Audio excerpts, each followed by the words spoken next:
Добар ден, почитувани ученици, и добре дојдовте во училница по предметот музичко образование за 7 одделение.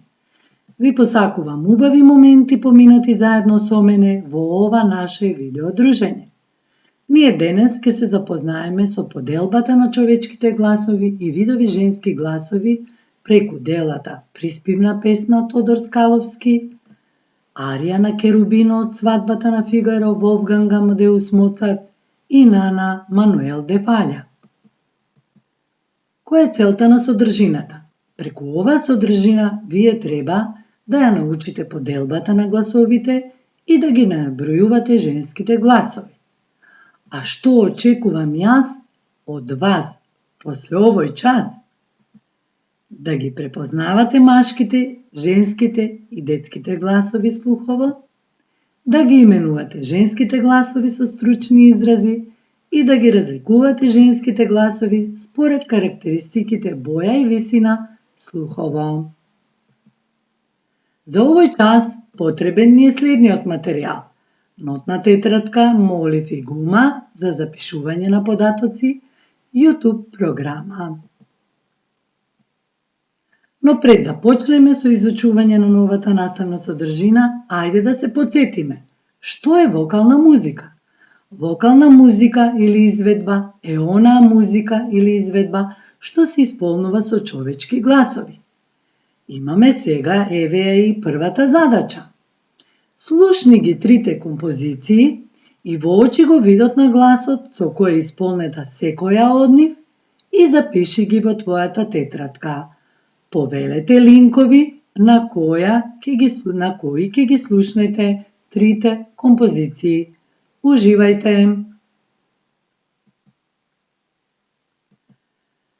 При слушањето се надевам уживавте на овие музички примери и сигурно воочивте дека првата композиција е исполнета од добро познатиот наш пејач Владко Лозановски, кој представува пример за машки глас. Втората композиција е исполнета од Каролина Гочева и представува пример за женски глас. И третата композиција е исполнета од Мишел Митич на детскиот фестивал Златно славече 2015 година и представува пример за детски глас. И од ова можеме да заклучиме и научиме дека постојат 3 вида на човечки гласови, и тоа машки, женски и детски гласови. Ајде повторете заедно со мене. Постојат 3 вида на човечки гласови: машки, женски и детски гласови. Благодарам.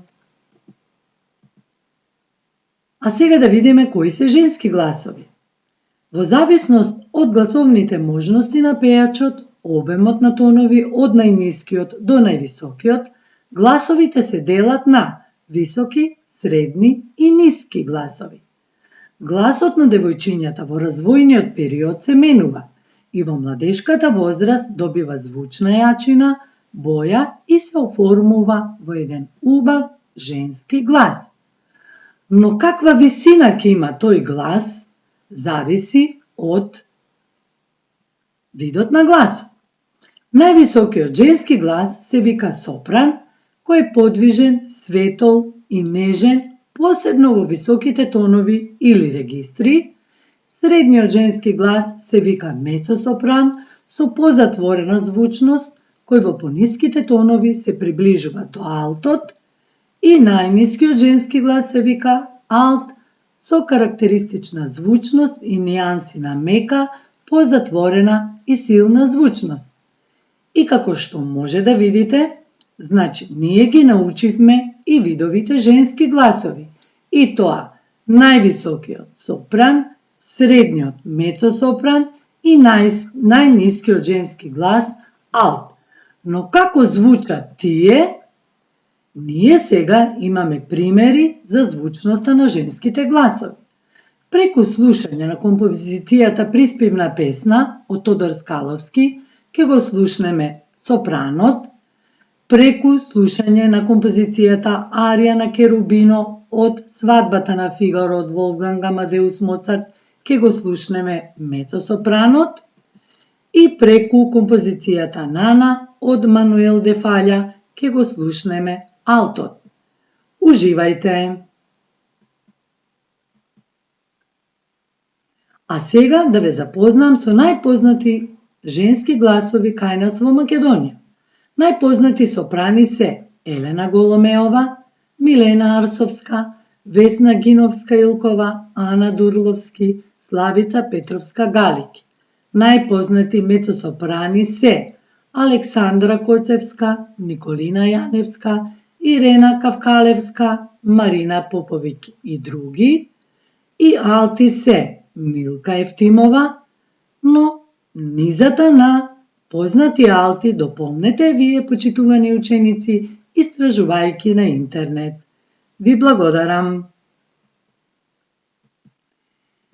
И сега, овие композиции некој ги искомпонирал, некој ги напишал, меѓутоа сакам за домашна задача да истражите за животот и делата на композиторите Тодор Скаловски, Волфганг Амадеус Моцарт и Мануел де Фаља и да направите мини проект за секој од нив. Се надевам дека уживавте заедно со мене во овој наш